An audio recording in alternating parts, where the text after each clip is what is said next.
Welcome to Diversity Conversations, where we engage in thought-provoking dialogue to identify leadership solutions to today's most challenging conflicts. Stream live each week, Saturday 9:30 a.m. to 11 a.m. Hosted by Diversity, Equity, and Inclusion Strategist and CEOs Eric Ellis and Tommie Lewis. Join us and add your voice to this engaging diversity conversation. Good morning, Greater Cincinnati, Northern Kentucky, the United States and the world. My name is Eric Ellis, and I'm the president and CEO of Integrity Development Corporation. And I'm joined this morning by my good friend and brother, Tommie Lewis, president and CEO of Make It Plain Consulting. Good morning, Eric. Good morning, Tommie, my friend. How are you, brother? I am doing fantastic. It seems like I'm in a kaleidoscope of shades and lighting. So if you're watching on the YouTube, apologies. I'm in Nashville, Tennessee this morning, Eric, in a hotel. Right. Obviously, there's a lot of things going on around me, but it's good to just get away. Just a quick staycation, quick drive to Nashville, Tennessee, catch a concert, return back home early Sunday morning. But it is always a pleasure to be with you and our community on Diversity Conversations. Right. And let me reinforce the staycation, vacation. Tommie, in many ways, I'm certain of this, that you are extending your life by just taking moments to just break away from the stress of the rat race, of just being in this race. And I'm going to tell you, community, if you don't take time right now in your life to smell the roses, to just enjoy the ride. Everybody, a lot of people are waiting on the great day of retirement. When I retire, I'm really going to have some fun. I'm going to see the world. I'm going to relax. No, you got to start doing that right now, because if you're not relaxing right now, if you're not recharging your battery right now, it is constantly running out of energy and charge. And so, Tommie, I just appreciate the way you do that, man. I love that. Yeah, appreciate that, Eric. And something I've just baked into my must-dos. If it's a staycation, literally in my home, in the backyard during the summertime, I have my cot back there, so I'm back there swinging. I also bought a 2-chair kind of setup in our backyard. It will remind you of if you go to Venice or you go out of town or out of country, they have a lot of little coffee shops that has small little wrought iron chairs and a little table that has some decorative tiles on the top. I have that in my backyard. Literally just 2 chairs and that table, real small table. And oftentimes, Eric, I'm back there. I don't drink a lot of coffee at all, maybe 2 or 3 cups a year. But I do drink tea.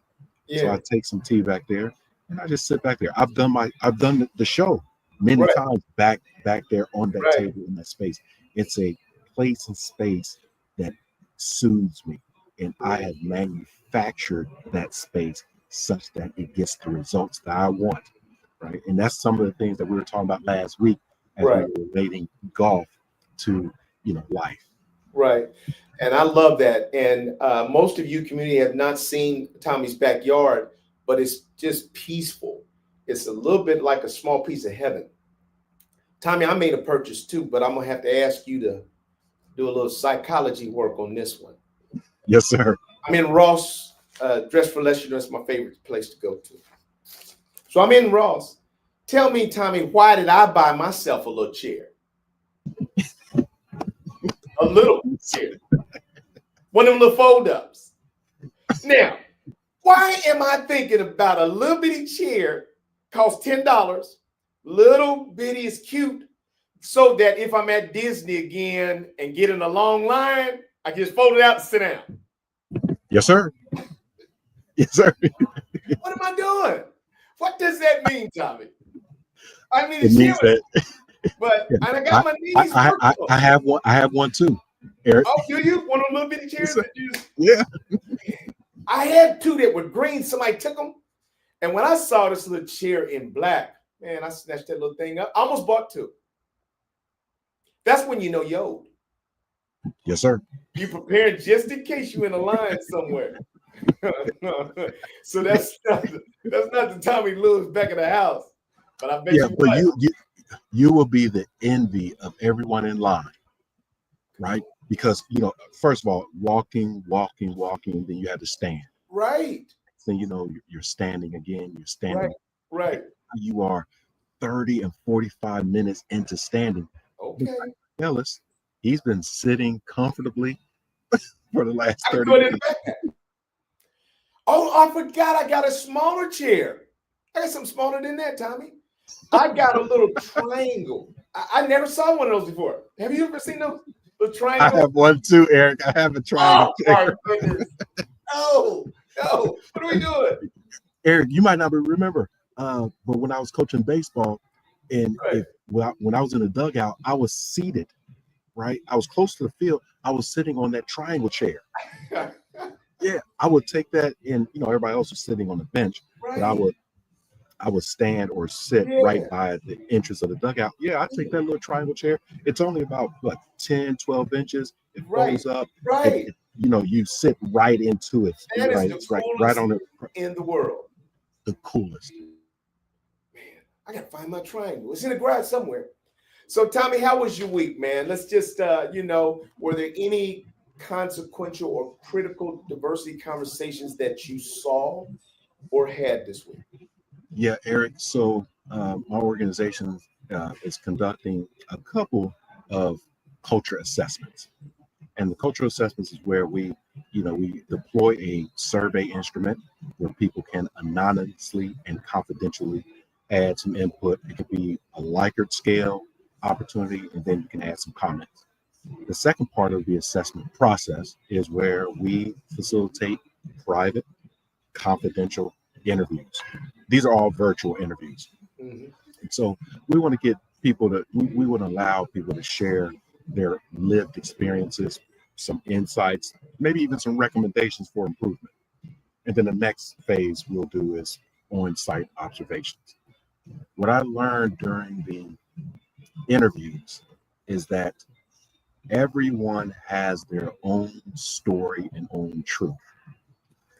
So if there are, say, 100 people who are participating in the interviews, some people are guarded.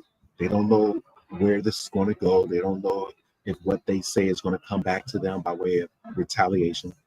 And others want to kind of tell their story with a cherry on top, because their experience was, this is what's really happening with this place, right? And sometimes with the cherry on top piece, folks don't always take accountability for their own behavior. And you mean to tell me, story. Tommy, you can hear that sometimes, can't you? Straight up, right? And so what happens is, as I'm conducting myself about 25 interviews.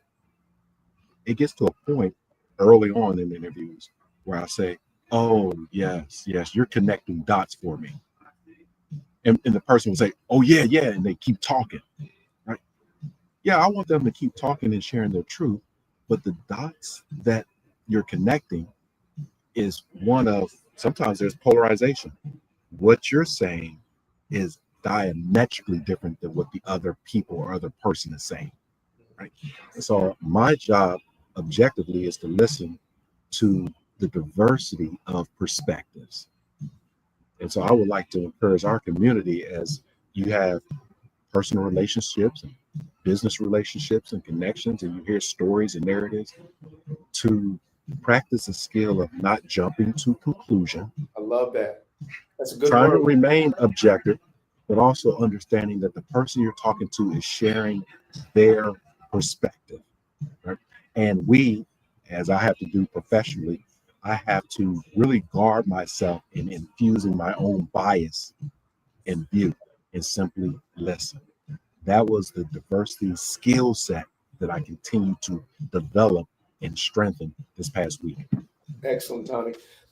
Had a number of critical diversity conversations myself. One of them was with community, as I talked about a couple of weeks ago. Tommie and I were just talking about the title of the show was leveraging your network through being leverageable.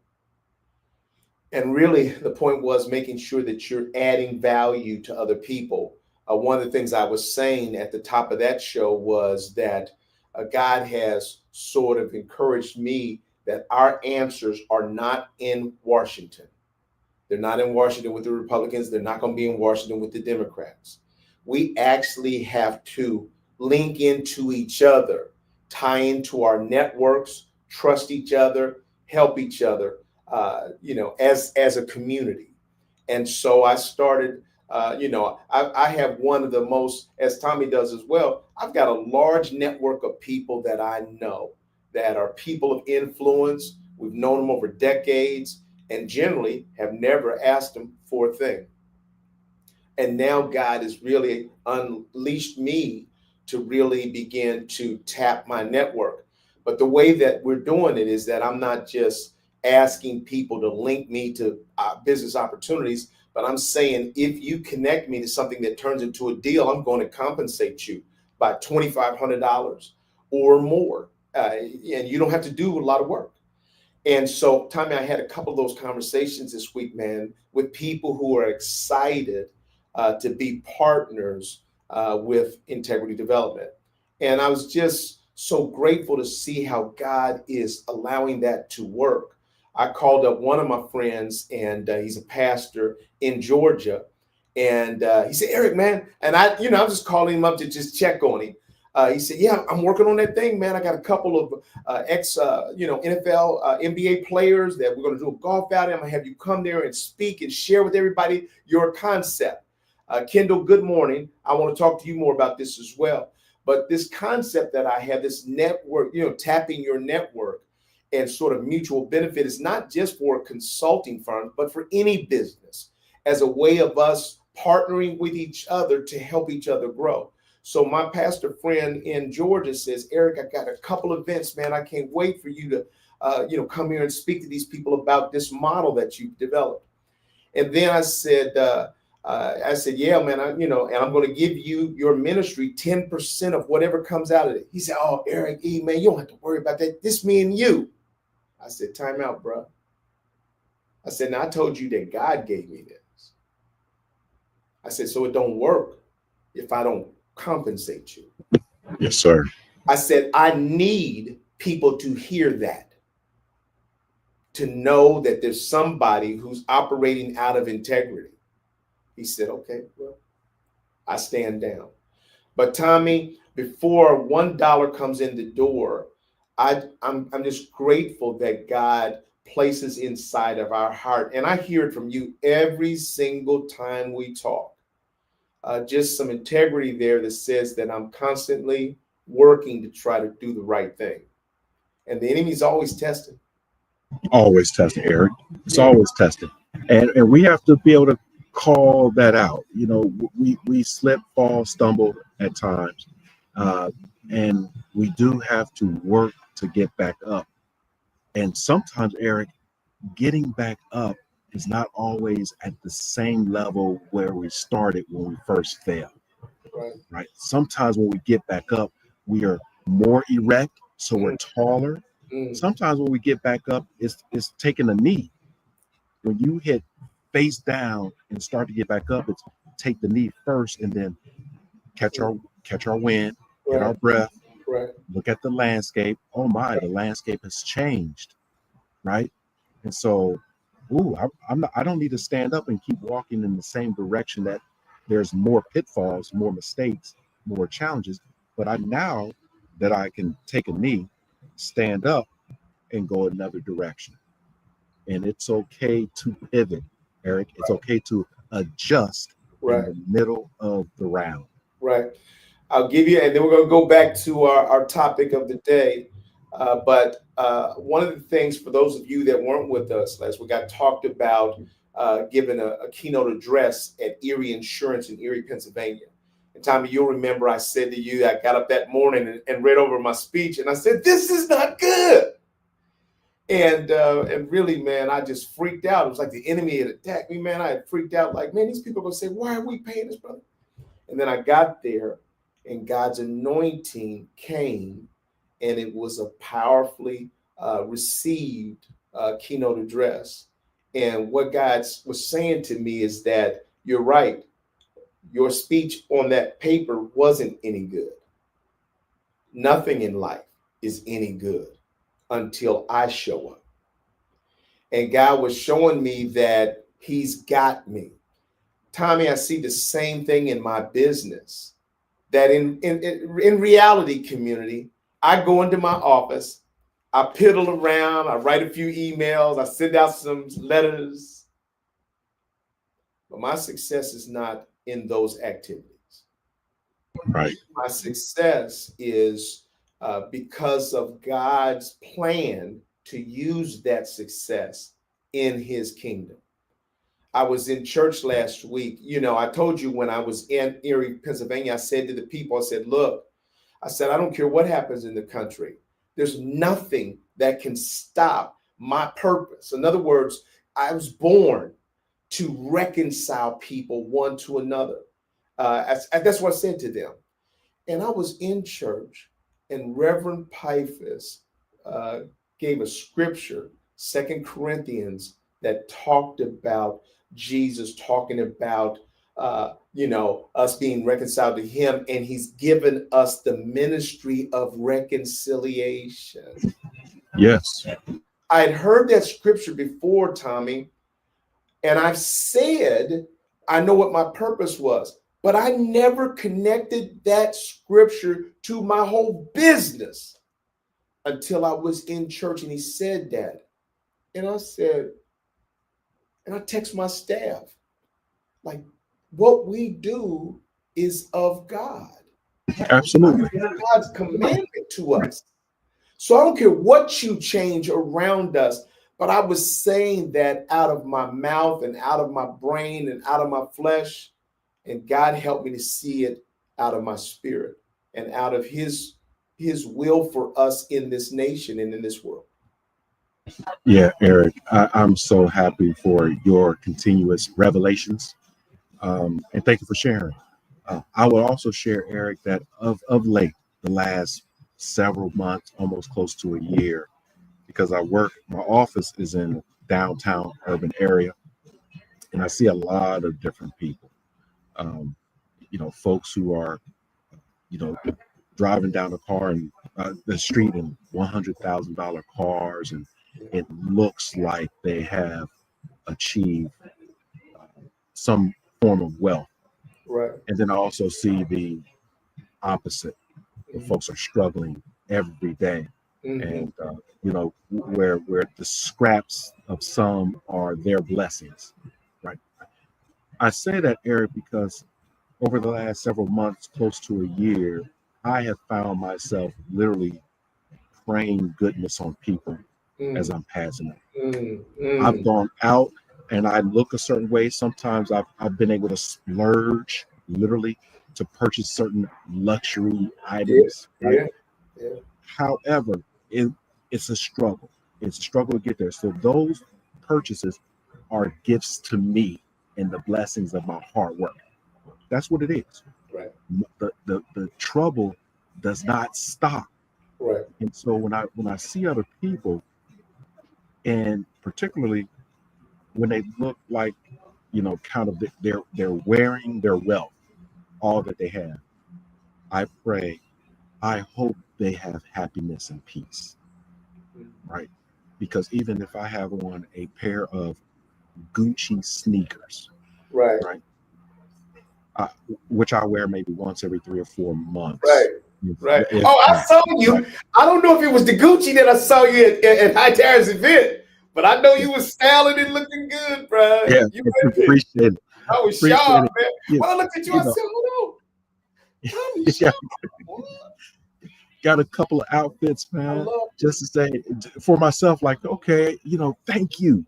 Because again, Eric, I remember vividly, because I was there, not having enough money to pay for the rent, or not having money to pay for the rent and utilities. So I would go without heat. I would go without having to eat. Right? I remember that. That's when I was living in Nashville. I was working at the hotel, and the hotel provided the employees breakfast, lunch, and dinner. And I took full advantage of all three, even if I wasn't scheduled to work, because I did not have enough to do it. I remember those days. I'm not far away from them now. One bad water heater going down, one bad car going down that I can't get to and from work, one terrible toothache that turns into whatever, right? Because health insurance, I mean, getting a bridge for your mouth could be $6,000 to $10,000. Right. I'm one step away from that. Right. So I'm looking at other people and I'm praying for them as I know people pray for me. And I invite our community, the power of prayer. You know, as you continue to like and subscribe to this conversation, we'd like you all to take a look at the comments in our community, right? So we're liking, we're subscribing. There's one comment here, New Paradigm Lifestyle says, that is a powerful realization, and I second that, right? The powerful realization of the stories that we're sharing, right? So let's get into it some more. Yeah, let's do that. Kendall, man, I owe you a conversation, bro. I miss you. Lydia, why don't you bring up our slides? Last week, Tommy and I were at the Flavor Cup in Meadowbrook Golf Course in Dayton. And so because we were there in our golf attire, our West Club golf attire, Tommy and I decided that we would sort of title our show, Don't Define Yourself by Your Score. And Tiger, one of his quotes is that a shot is a shot. And what he was saying is that there aren't easy shots. There aren't hard shots. They're just shots. And you have to respect every single one of them. I have played with people that oftentimes have defined themselves by their score. And one of the things I say all the time, Tommy will tell you, I tell people I don't really define anybody by their score. I'm looking at their swing. And even more than that, I'm looking at their heart and their interest. Is so even if they got a horrible swing, but they have a burgeoning love for the game of golf, I'm excited. Tommy, I'm going to talk about that round because we did this before the round and then the round happened. But I'll tell you that, the Flavor Cup is a competition against clubs around Ohio. So Dayton was there, Columbus was there, Indianapolis was there, and Tommie Lewis and Eric Ellis were there. And so I was with a West Club member, Bill Thomas, and Bill and I just had a blast, Tommy. Man, we just had a ball. Man, we enjoyed each other's company, and we were paired with two women. One of the women was 78 years old. I think last year our club president said that when some of the women came in from the golf round, Tommy, that they were in tears because they were playing with sexist men that were defining themselves by their score. And we weren't. So what I loved, Tommy, was just watching these two women play. Like I say, one African-American sister was 78 years old, and she didn't score especially well at all. But you know what I love, Tommy? I just watched her swing, man. And I watched her go from L to L. And you know what students you and I are of the golf swing. So I just admired that. And I would just compliment her on it all the time. And then there was a woman from Australia that played with us as well. And I kind of felt bad because they had the women playing from the same tees as the men. And I was just like, wow, why would they do that? You know, that's just not right. Yeah, why would they do that? Yeah, I didn't know that, Eric. It wasn't right, man. It wasn't right. And these women they didn't complain. They just did their thing. But inside my head, I was thinking the whole way, guys, that's not right. And I know that there's some sexist guy. Well, I don't want to bring negativity to it. But sometimes we get upset when women are winning things, that when they're better than us in things. And so, skin money out there. So, they just, because there weren't a lot of different differentiations in the T's, they put the women and the senior men all together. So, but by the end of the round, the women told our president, they said, that was the best round of golf I've ever played. I just felt loved and respected the whole way by those two gentlemen. And Tommie, that was worth more than anything. And one of the things that I said to them when I was out there golfing, Tommie, I said, look, I'm not really here to try to win the tournament. I said, I'm not even here to win skin money, which I did that day. I said, I'm here because I love the game of golf.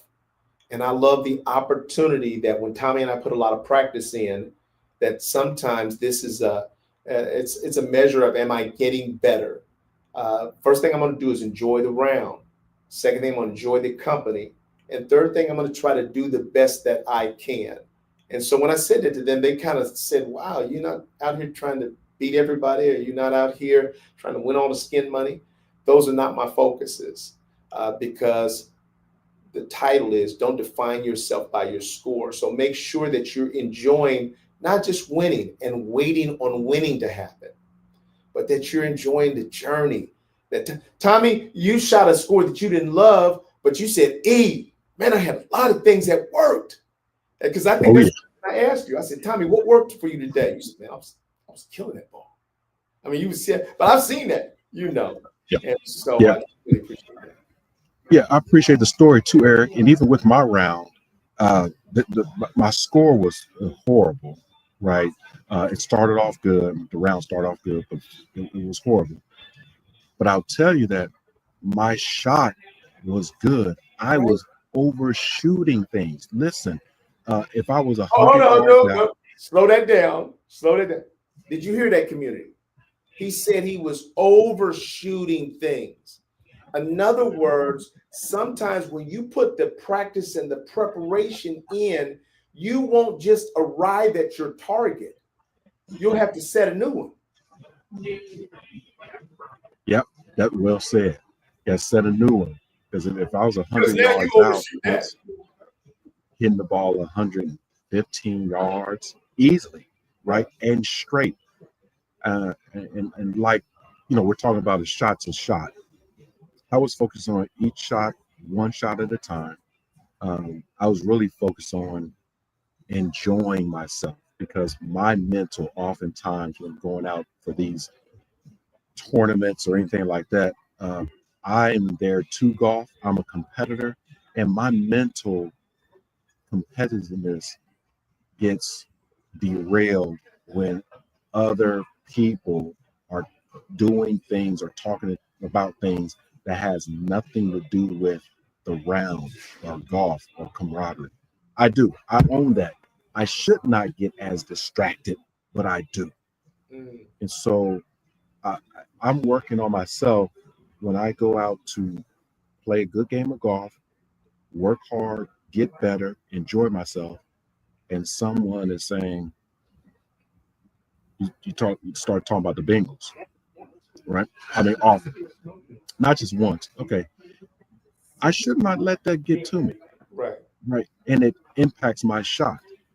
Whereby when I'm working, Eric, and I'm facilitating a training, there is very little that a person can say to me during training that will distract me from my shot. Right. So I'm trying to get that balance. Literally, I can do a training and they can call me out of name. Right. Right. And I know I would say, well, that's not my name, and keep going. Right. Recalibrate. Right. You right on back. Just recalibrate. Right. Hey man, you've been in profanity, all that. None of that offends me at all. Right. But it doesn't distract me. So if I were to take the same mindset that I have at work, one shot at a time, and apply that to my play, I think I will get more balance. And that's one thing you do well, Eric, is you create balance with other people by complimenting them and supporting them on what they're doing in the moment. Right. And then it's the next moment. Right. i.e. the shot, and then it's the next moment. You do a very, very good job of that. And I really wanted to say that, community, because it's not fake with Eric. The compliments, the support, it's not a rouge. It's not a filibuster. It's not a bamboozle. It is authentic, real, and with integrity. Well, I appreciate that, Tommy. And the thing is, I wish I could say, and I have a principle that says that I don't let a lot throw me, but people can. People can, because you care deeply about them. I told you I was in a round of golf with a guy that was complaining about himself the whole way. That threw me off.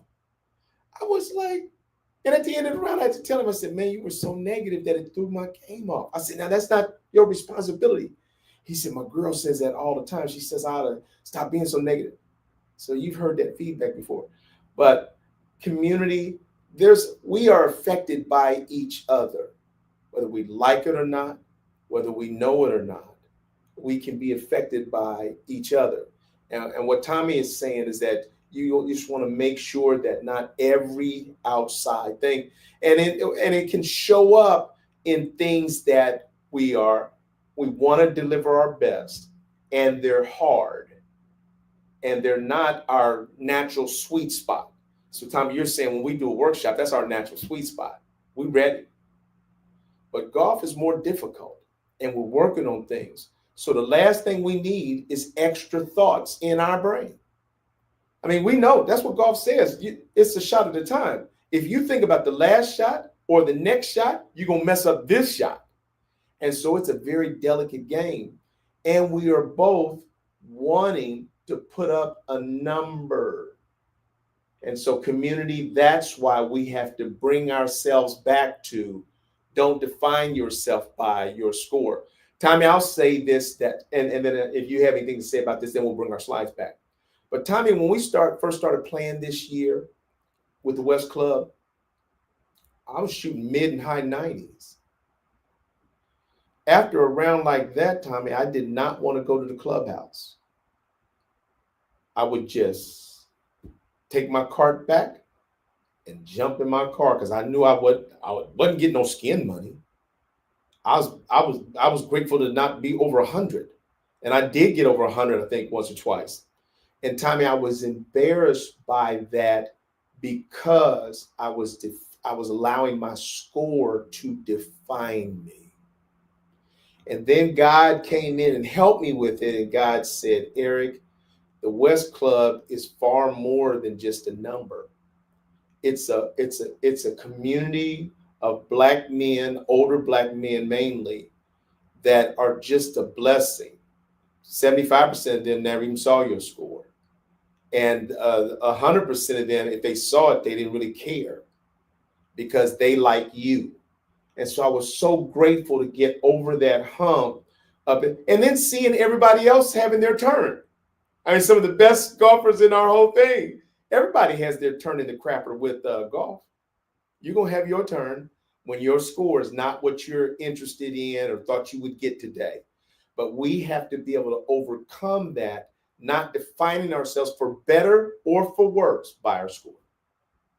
Yeah, I think this is a good conversation, and community, I would like you to stay with us here.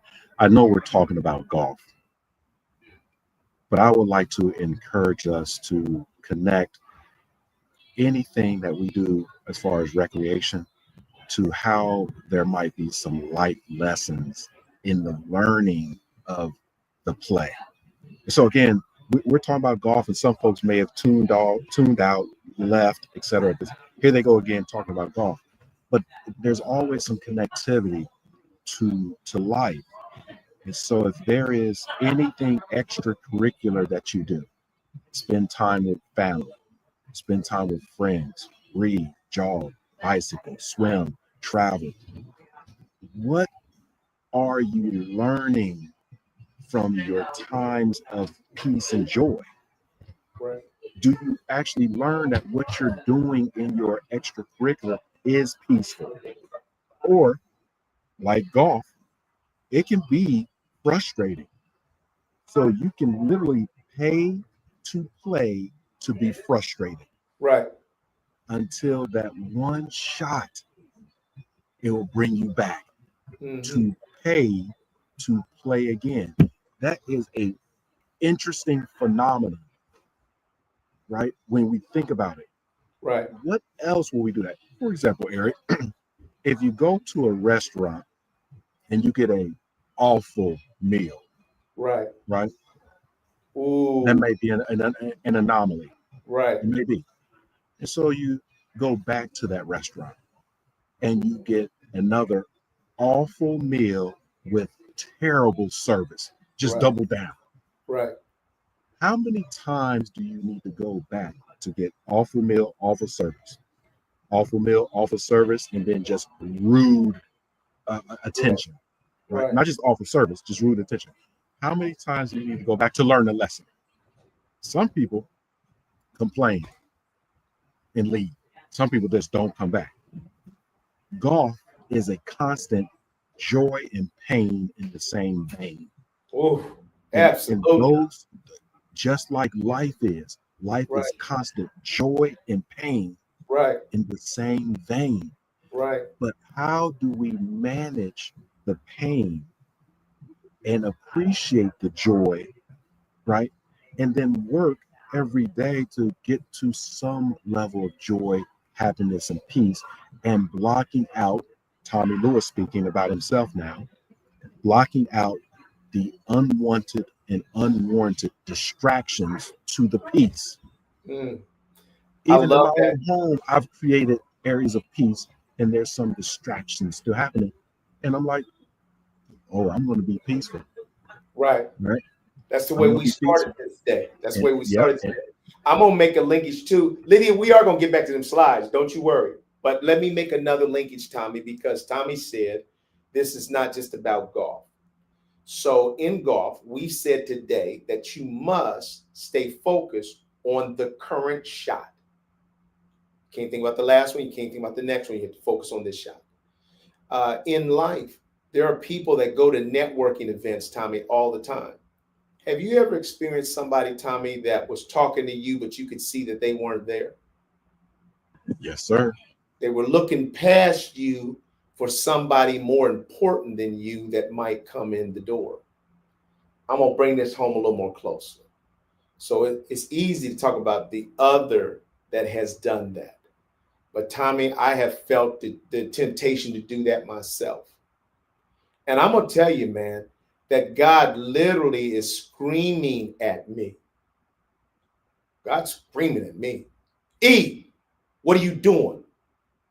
You're not giving this person your full attention. You're not respecting the person in front of you. Have you judged them as being unimportant because they can't help grow your business? What are you doing, son? And God is screaming at me, and I'm like, okay, God. And God is saying, your success depends on it. Your success depends on your character. Because I'm not measuring you through dollars and contracts. I'm measuring you every moment of every day. Are you being the person that I created you to be?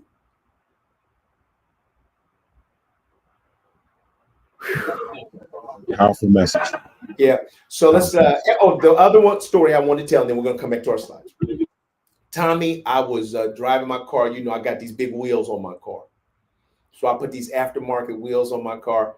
Every time I stop at a red light and some young kid is in a hot rod next to me, they start revving up their engine. Like, let's go. I'm like, I ain't about to be racing nobody out here. What are we talking about? You know, but that's how the car looks. But one of the things that you pay for having a car that's got these mag wheels on the back and spacers.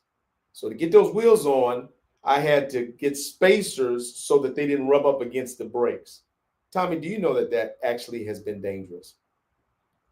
So every once in a while, I'll be driving, and like if my car starts pulsating or something, like I'm thinking, maybe they've loosened up on their own. So I'll stop in the Discount Tire, you know. So I did that. I stopped in the Discount Tire, And Tommie, I'll tell you, I just did that this weekend. Well, this week, it was just a day ago, I guess. Tommie, I went in there, Tommie, and I asked him, I said, could you just check these and maybe tighten up my lugs and then tell me if they were loose? And Tommie, I saw something that was so beautiful. The service there is the best service that I've ever experienced in my life. Anywhere, not just any entire place, any place. And so all the understudies, the little managers and supervisors are great people. But now this time the general manager was there.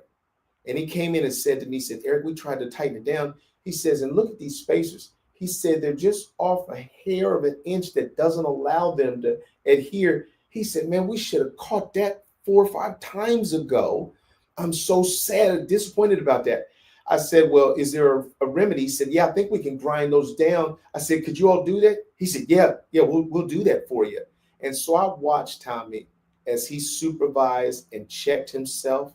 He took off tires himself. And I was just in there watching this, Tommie, feeling like a real customer and grateful that somebody cares so deeply that his integrity, his care was beyond mine. And so I just started taking note. I just started writing a letter to him to thank him for his integrity.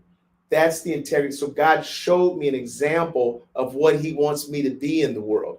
Tommie, the first 4 times that I went to that place, I had never bought a tire. I went to Discount Tire 4 times and asked them to fix stuff. They fixed it for free, and I wasn't even a customer. I started feeling guilty. Like I'm coming to this place all the time to get stuff fixed, and I ain't even bought nothing.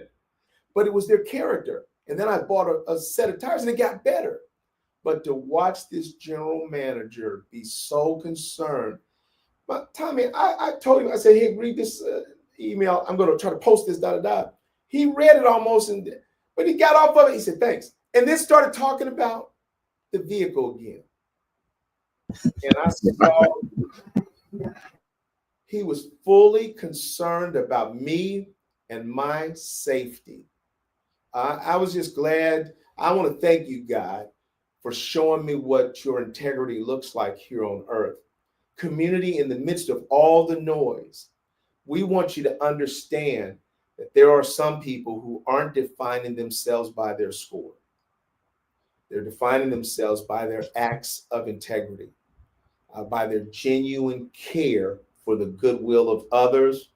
He was a white guy. I'm a black guy. It didn't matter at all. I'm doing this not for the praise, No. but it's what I do and it's who I am. Yeah. That's what I heard in that story. Yeah. So thank you for writing that note. I wasn't doing what I was doing for you for the note, for the praise. Right. So thank you for sharing that with me. Now back to why I am helping you. And It's Tommie, for here's your the other thing. safety. Right. Here's the other thing, Tommie. He was disappointed with himself that I'd been there 3 or 4 times and they didn't catch it.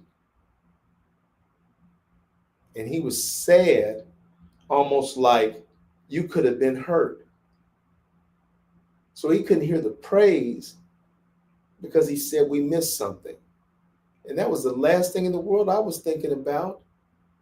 Because I know that I brought you a difficult thing. You didn't ask me to put spacers on this car, and you're remedying something that you never created.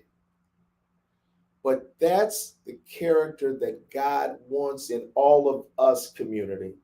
Because if we want to impact what we're seeing around us, we got to start by trying to be the best person that we can be. The best person that we can deliver to each day changes the atmosphere. And so that's my excitement, is that every day the world's going to change a little bit, Tommie, because Eric Ellis is trying to change. That moved me right there, Eric. As you know, I work hard not to allow external things that I cannot control come into my sphere of energy and space and time. I do that deliberately because I understand how energy works. Our producer, Lydia, is assisting me as well with confirming how energy works, and I look forward to continuing to work with her. And so what you said in such an eloquent way is be a positive energy into your own life, others' lives, and the world. Be a positive energy. I don't know, Eric. I think I've always been like this, how I am with regards to being optimistic, Yeah. right? I think I have always. I'm not afraid of conflict. In fact, Right. like you, we're conflict mediators, so Right. we can get into it. But at the end of the day, if I do not have to be a problem in someone else's life that disrupts their shot, I will not. Mm. I don't want to disrupt someone else's shot Right. because I know as I am placing myself in the game and I shoot my shot, there's so many other people supporting me from the sideline, from in front of me, behind me, and they're cheering. Make It Plain is doing it, Tommy. You're doing it. You're doing it. And I'm like, yeah, thank you for that praise. But thank you for telling other people when I'm not in the room, Tommie Lewis is a good guy. Make It Plain is a good company. They're not here to hurt or harm. So thank you for speaking the truth of what God is giving me. And you, Eric, we're here. We are here to help and to heal. Yeah. Help And and there's so much pain in the world, so much hurt in the world. Let's be a help mate, right? And again, to heal, to heal. one Yeah. last thing. I said it was one last thing, but I got a big one right here, Tommy. The title of the show is what, Tommy? Don't define yourself by your score. Every day, some of you, community, are defining our status as a nation by what you hear each day. Don't. Just Don't. avoid it. No. See, when you start defining your health, your mental health, your physical health, your outlook, what's going to happen for you, what's going to happen to your children by the noise that is coming up on you every day, you've allowed the enemy to defeat you a moment at a time, a hit at a time. When God is saying that they don't get the score, that I'm the scorekeeper. And if you have faith in a power beyond yourself, then you're actually never really worried about what crazy things that man does. Don't matter. You ain't the scorekeeper, man. I read this story. I see the end. We win. So, community, that's what Tommie Lewis and Eric Ellis are saying. Don't define yourself by the noise that's happening every day, because there's someone greater than all of this that's trying to move us, not just move everybody. See, part of your frustration is you can't move other people. But you know who you can move? You. That's real success. Yeah, be the better you. Be the better you. And I promise you, it is shifting the things around you, but also it is halting the pressure, its desire to negatively disrupt your health. If you start giving too much power away to outside elements, it actually is negatively affecting your own body, your own health, your own future. Let those things go. Lydia, let's bring this line. Go ahead, Tommy. Yeah, I was just going to remind us not to get caught up in the matrix and get caught up in the algorithm. And so we're going to play the long game, Eric, the long game. Here's the golf parallel, right? That every hole is part of a bigger round. Every day is part of a whole life. And so let's not allow one moment and one event or one day to totally disrupt and maybe even change the long arc of our life. And if we look at us individually within the life of humanity, we are a small nanosecond. The 60 or 70 or 80, if we're blessed to live to 90 or 100 years old, that is still very small in the whole continuum. Nothing is new under the sun, Eric. Right. Nothing is new. So Right. what we are experiencing right now in this country, in this world, it's not new. It's just new to us. Right. We can easily go back 400 years or 500 years or 1,000 years easily. It was the same disruptions, the Or same things, worse. same playbook. Right. So life lesson real quick is don't define yourself by a single outcome, win or lose, right? Success, to Lydia's point, what is real success? Success comes from consistency, resilience, right? And adjusting over time. At the end of the day, what is success? Real success. Right. And so if I took this life lesson and started it with golf, Tommy and I have not defined ourselves by single outcomes. A couple of weeks ago, Tommy won the whole thing in our club, and he won all the money. But he didn't define himself by that single outcome. Success comes from consistency, resilience, and adjusting over time. So Tommy and I are constantly working on our golf swings. Every bogey, every double bogey, every triple bogey, Tommy, hasn't that been feedback for us for the next hole and the next round? And what I had begun to say, I said it to my brother. I said, Wendell, I'm closing in on it, man. I'm closing in on it because now I can make my ball stay in front of me. And I know my target line and I know my swing plane. It's not going to be long now before the scores, the external scores start showing that. And community, for me, one of the goals that I've had for the last almost 3 years has been to shoot in the 70s in a round of golf. And I've come close. Once this year, I shot 80. Once last year, 2 years ago, I shot 80 in Indianapolis. And I've just been in pursuit.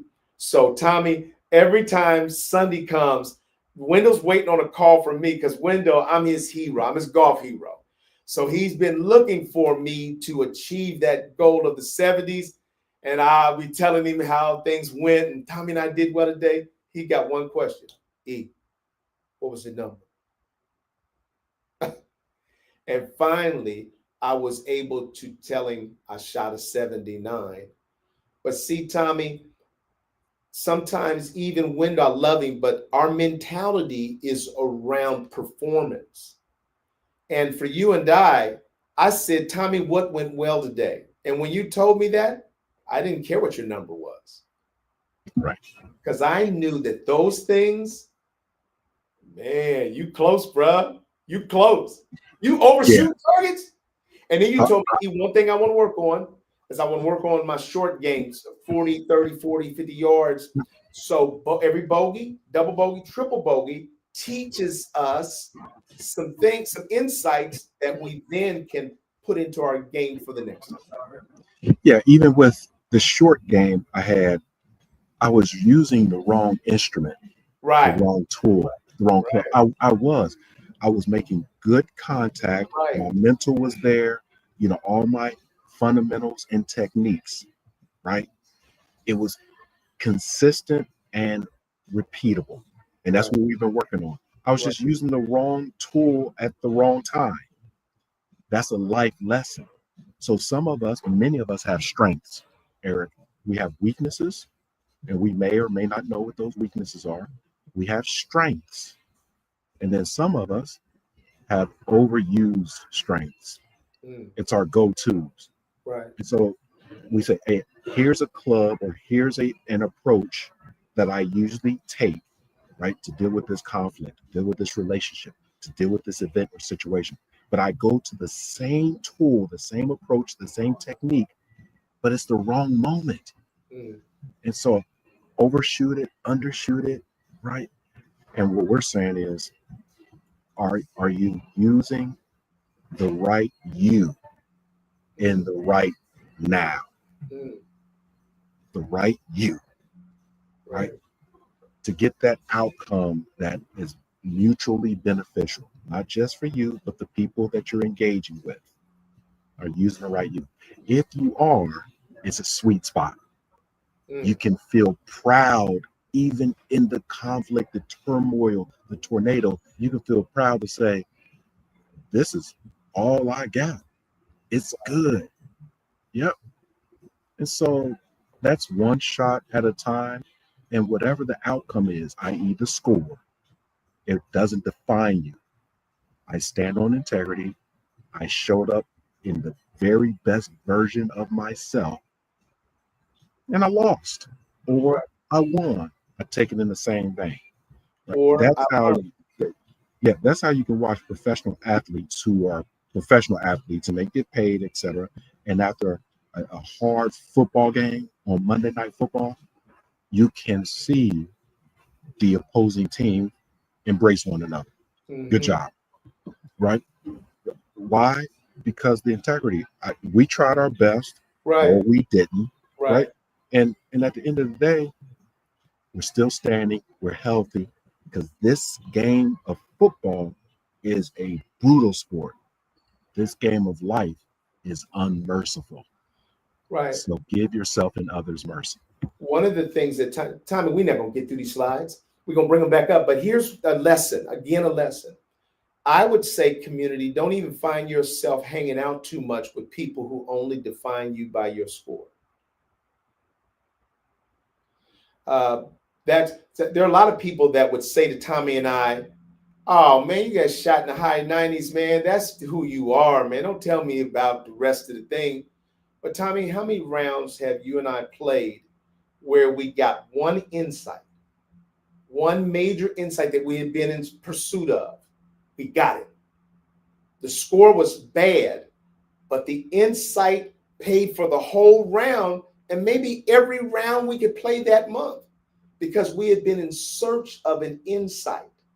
And so if you're not playing with people that can see, if you're only connecting in life with people who judge you by your salary, or judge you by your title, or judge you by your house, or judge you by your salary, you're hanging around with the wrong people. You have to hang around with people who can see beyond those things to what it is you're really working on in life. Because for me, I'm thrilled to death about insights, no matter what the score was, good or bad. Spot on, Eric. Yeah, we this was the conversation that we were supposed to have. Again, the slides that we show for a moment, then bring back up. Those are the same things that we did last week. So, community, you're not cheated at all. But I will tell you, and Eric knows this, and he said it many, many times. As we prepare for our episodes, we have an agenda, Yeah, we have an approach. yeah, Uh, Oftentimes, not all the times, we may have a title, right. and then God happens. And we Say that have, again, over Tommy. the last 7 years, depended on God to happen. Right. And so sometimes we can over prepare and under deliver. Like, that was an okay show, right? And sometimes we can not prepare at all, and folks say, that was awesome. At the end of the day, Eric and I are blessed because we will be having these conversations with the two of us anyway, and with our producer Lydia Right. anyway, right? Right. We're blessed to say thank you for just jumping in and having a conversation, listening online, going back and listening to the show on the podcast, any of your podcast streaming platforms. But shoot your shot, play your game, right? Because Mm. that's what we're doing. Right. And I'll tell you, community, that one of the many blessings of Eric Ellis and Tommie Lewis and our friendship and our relationship is, Tommy, we think about things that I don't always think about. They're revelations that exist, but I haven't sort of brought them to my conscious thinking. One of the things that Tommie and I do is that we're really thinking about the deeper things in life.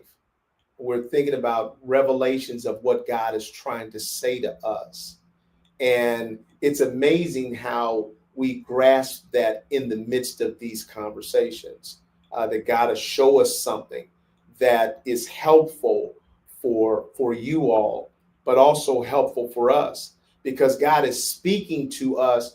And what happens is that Tommie is always going to be authentic.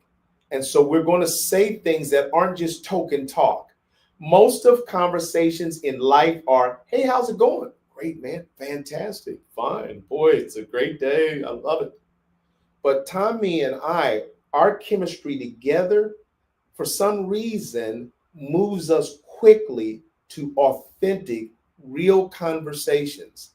And in the midst of that, we actually then can't tell where it's going to go. And then God starts educating us about his will for us. And we might even be in tears, but we're getting encouraged because the conversation is beyond what two human beings can manufacture. The conversation has allowed an open space for God's anointing and God's will and God's message to transcend the words that we're saying. And community, I hope and pray that you grasp that as well. I had a friend tell me, though, he told us both, Tommie, he said, I have to turn off you guys' show sometimes. He said, because it's so deep that I have to kind of move on because it has unearthed something in me. That's what happens to Tommie and I all the time. And we're grateful to Almighty God that even during the times when we both tried to quit, God has brought us back together so that we could be vessels and that he could bless us. And hopefully, and you all bless us when you make your comments. And we're going to get our phone bank opened up so we can make sure that we can actually not just see your comments, but hear your voice as well. Tommie, we're at the end, man. Why don't you go ahead and say the final words, man, as we wrap up this week. Again, thank you, community, for joining us every Saturday morning, whatever time it might be in wherever you are viewing or listening to the show. On behalf of our wonderful producer, Lydia, my brother, my friend, my partner, Eric Ellis, and myself, Tommie Lewis, we would like to thank you for joining us on another episode of Diversity Conversation. Take care.